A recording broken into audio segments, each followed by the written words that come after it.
Ask and you shall receive. You guys showed a ton of love on my last video, and I did say that if you wanted me to do a deep dive into some of the trade options that were available to the Lakers, just let me know in the comments. And that's exactly what you did. So here it is. I'm not going to waste too much time. Let's talk about it.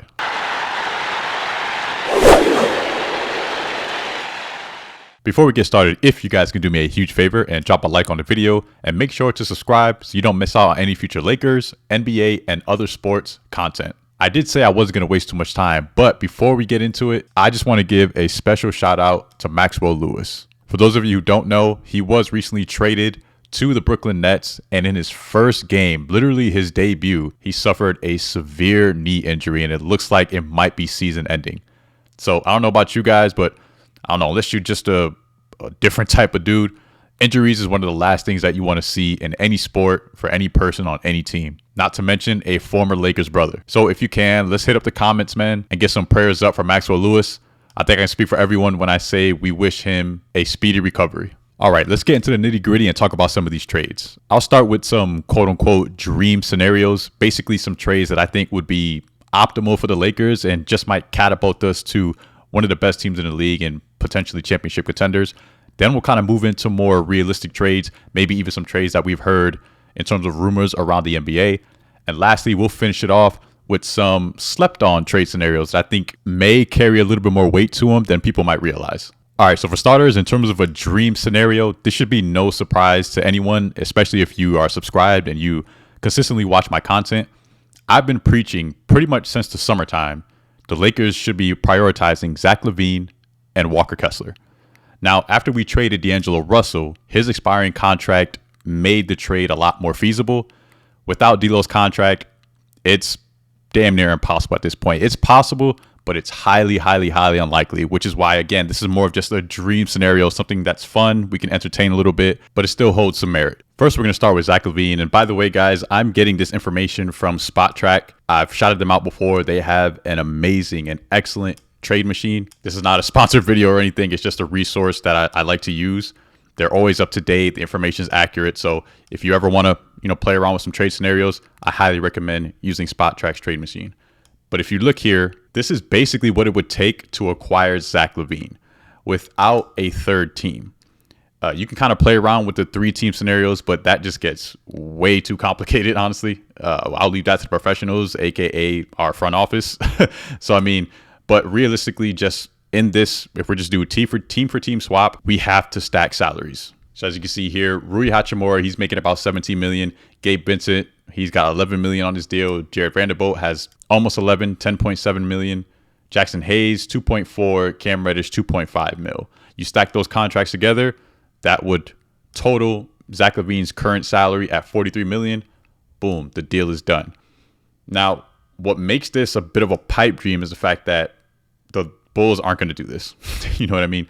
They're not going to do this at this point. One of the key factors that they've expressed when it comes to trading Zach LaVine is they don't want to take on too many long-term contracts. They want to avoid it at all costs, basically. And Rui Hachimura alone is stretching it. Now you got Gabe Vincent, who's on 2 years. Jared Vanderbilt would be the biggest heartburn as he's on a 4-year contract at basically $10 million. So unless the Bulls just get super desperate, they're not going to do this trade. And besides, the Lakers just dumping 5 players for one, that's a bit of a stretch. Can they do it? Yes, it's possible. And then we can just bring on, a bunch of free agents basically to kind of fill the holes in the roster, bring up some guys from the G League. But again, this is just highly, highly unlikely. It becomes a little bit more feasible, I believe, if we do a 3-team trade. But again, that's just a little bit too complicated for my taste. So here it is. Is it possible? Yes. Is it likely? Unfortunately not. And the reason why I include this in a dream scenario is because Zach LaVine is literally what we need. He fits everything that we need in order to elevate the guard play and put us closer to contention for a championship. We get Zach LaVine and a backup big, forget about it. He offers scoring. He offers shooting. He can catch and shoot. He can create his own shot. He doesn't need to run a set offense to generate points. He's super athletic. He's fast. He plays above the rim. He's having a career year as well in terms of efficiency. He's shooting 50% from the floor and 44% from 3. With his volume of shots, that's super impressive and something that we could really use. And he could be one of our legit closers. I mean, we don't have to rely on LeBron James to close the fourth quarter, every close game. Zach LaVine can really be that kind of second to third option that we consistently rely on and to get his own bucket. That's why I would consider Zach LaVine a dream scenario. Up next, we have Walker Kessler. Technically, you can put this into more of a reasonable trade, something that's still realistic.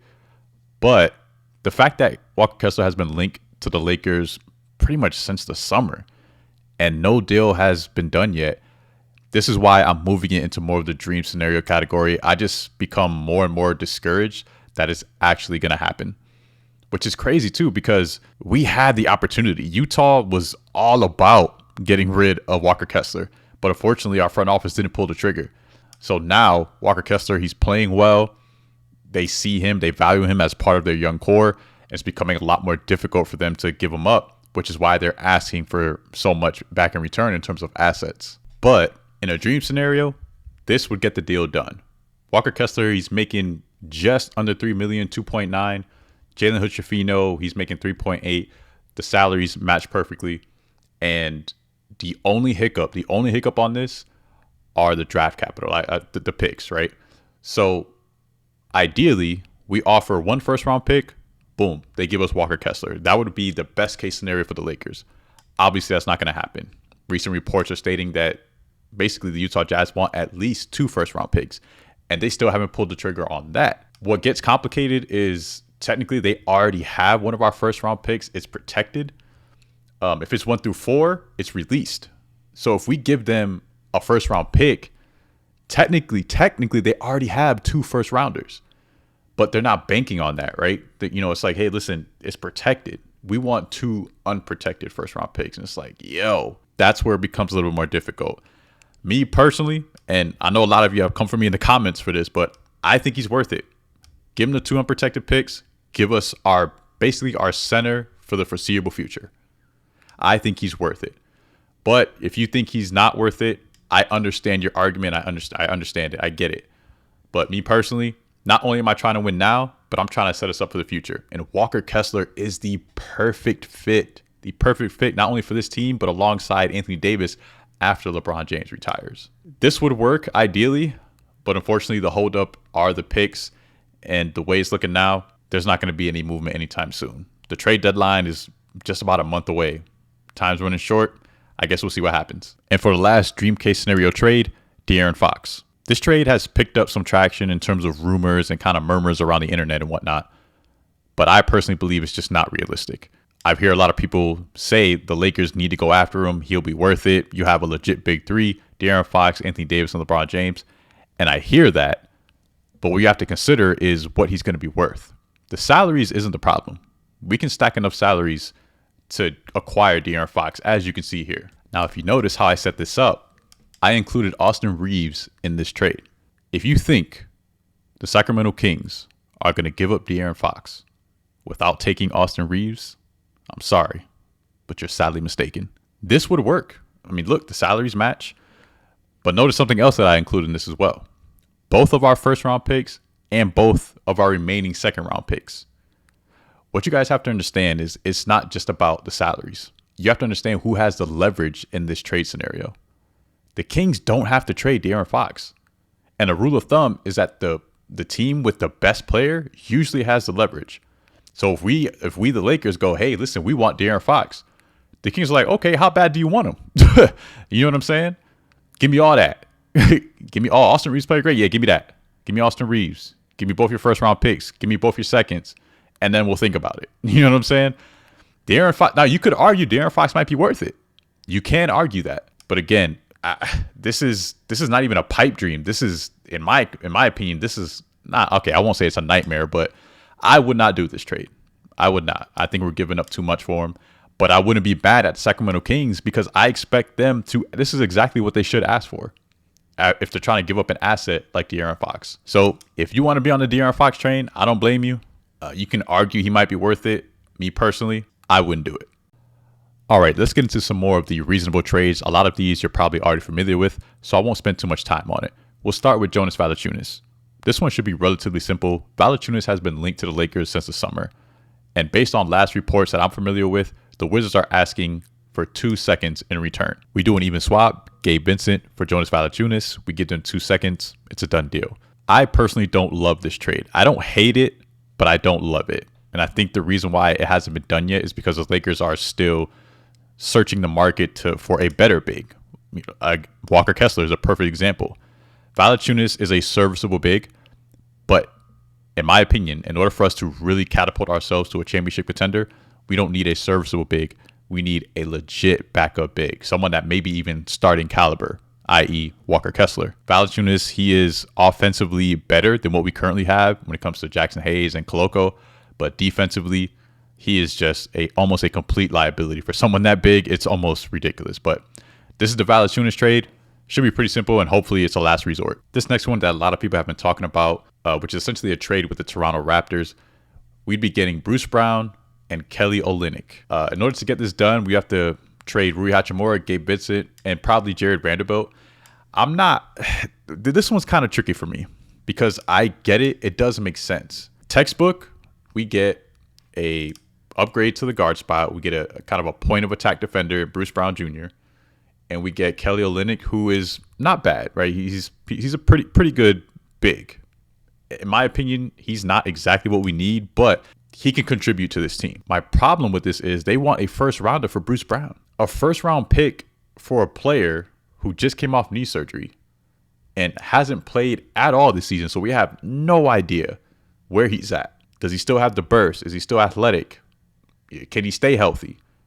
These are all just question marks. I mean, he's kind of in that similar situation of Zach LaVine, except the difference with Zach LaVine is he has almost 30 games under his belt, and he's having a career season. So I know a lot of you, you like Bruce Brown, you think he'd be a perfect fit, but I just don't know. I just have a bad feeling that he's not going to be that Bruce Brown he was with the Denver Nuggets when they won a championship, and I think that's what a lot of you guys are banking on. Ideally, that would be great, but I don't know. This is not my favorite trade, to be honest. It makes sense, but it's just personally not my favorite. But this is the breakdown. This is how we can get it done. Next up is Robert Williams III. This is going to be the quickest breakdown because I'm not doing this. I'm sorry. This man can't stay healthy enough to tie his shoes. Listen, I get the upside. He's super athletic. He's a dog. He's excellent on the rebounds, good defender. But if he can't play more than 20 games a season, I'm sorry. The best ability is availability. But for those of you who are fans of this trade, here's the breakdown. Essentially, Jared Vanderbilt, Cam Reddish will get you to the contract. Heck no, I'm not giving up any picks for Robert Williams III. This is how we can get it done. To cap off the reasonable trades, I'm going to go with Jakob Poeltl and Nick Richards. The reason why, I know we talked about the Raptors earlier, but the reason why I didn't talk about Jakob Poeltl then is because although technically it is possible, I just don't see it as a realistic option for the Raptors. They're already short on bigs, good bigs, and Jakob Poeltl is without a doubt the best big that they currently have. I mean, if he doesn't get traded, he's not going to. They're going to offer him an extension this offseason. Nick Richards, on the other hand, there's something to this. Nick Richards, he's young, he's developing, he's getting better. He's becoming a really good rebounder, and low-key, he's actually pretty good around the rim when it comes to scoring. Like, he's super efficient. Those like little jump hook shots, being patient, pump faking, kind of finishing at the rim. I like his game. This is a sleeper. I don't see them trading him, especially I think they're asking for a first rounder. They might do it, but I think the Hornets should keep him. They should keep him and invest in him because I think he's going to be good. Now, for this last category, when it comes to some trade scenarios that might be slept on, I don't know. You guys may not like this one, but hear me out. Hear me out. This one's kind of fun. And it's nice because we get to show love to somebody who is actually a former Laker. And that's Lonzo Ball. Now, I know the first thing you're thinking of is no, right? I mean, the man sat out for almost 3 years with the knee injury, and it's just not going to happen. $20 million contract? No way. I don't know. The more I think about this, because I was on the same page. It was like, yeah, he's back. We're happy for him. But I don't know. 20 million is kind of steep for somebody that hasn't played in 3 years. But man, the more I sit with it, the more I think about it, I ain't going to lie to you, man. I'm low-key loving this trade. Seriously, talk about a full circle moment. I mean, Coming back to the team he got drafted by, if you're watching him recently, he looks good. He does. And by looking good, I mean, obviously he's knocking some rust off. He's not shooting the ball too well from three. That will come. But I'm talking about what's important in that type of situation. I'm talking about speed. I'm talking about burst. I'm talking about lateral quickness, aggressiveness. Man, that most recent game against the Wizards, whew. Now, they got blown out for sure, but that's not what I was worried about. I was watching Zach LaVine and I was watching Lonzo Ball. And yo, Lonzo Ball, man, he looked good. Yo, if you guys saw it, I don't know if you saw it, but he caught his first dunk. His first dunk in 3 years. Man, shout out Lonzo Ball, man. For real talk, the NBA is better with Lonzo Ball on the court. That's for damn sure. But listen, you want to talk about a perfect pairing alongside Austin Reeves? Tell me Lonzo Ball is not it. 6'6", point of attack defender.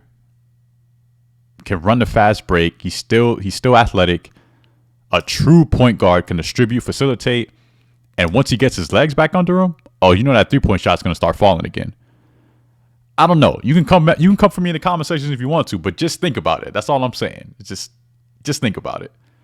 With a lot of people, you know, we want to see him play more. We got to see if he stays healthy. But the thing is, once that happens, then what? Then his value increases. The Bulls probably won't even want to trade him. Let alone other teams might have better assets or whatever the case may be. So it's like, this is one of those things that you got to take a risk on, man. He's looking good, I'm telling you. And the sooner we can get on it, the better. But hey, that's just me. Look, man, that's going to wrap up the video. I really hope you guys enjoyed it. If you did, go ahead and drop a like. There may have been a few guys that I missed, and if so, just let me know in the comments, man. We could talk about it there.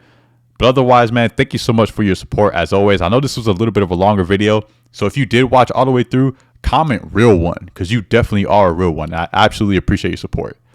Thank you so much for watching again. I'll catch you on the next video. Air.